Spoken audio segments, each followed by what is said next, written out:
नमस्कार मंडळी, साध्या सोप्या रेसिपीजमध्ये आज आपण बनवतोय मसाला भेंडी। त्यासाठी अर्धा पाव भेंडी मी ते स्वच्छ धुवून पुसून आणि कट करून घेतलेली आहे।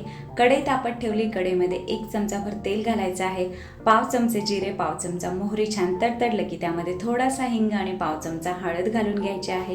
अर्धा टोमॅटो ॲड करतोय आपण बारीक कट केलेला, आणि नंतर आपण याच्यामध्ये कट करून घेतली भेंडी घालून घेऊया। सगळं छान मिक्स करायचं आहे आणि मसाल्यांमध्ये आपण घालतोय अर्धा चमचा मिरची पावडर, 1 चमचाभर धना पावडर आणि अर्धा चमचा पावभाजी मसाला, चवीपुरतं मीठ आणि थोडीशी कोथिंबीर घालून आपण हे सगळं छान परतून घ्यायचं आहे।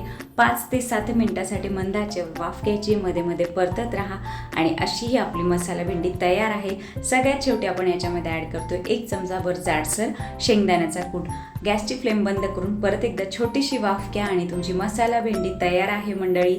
Thank you so much, bye bye.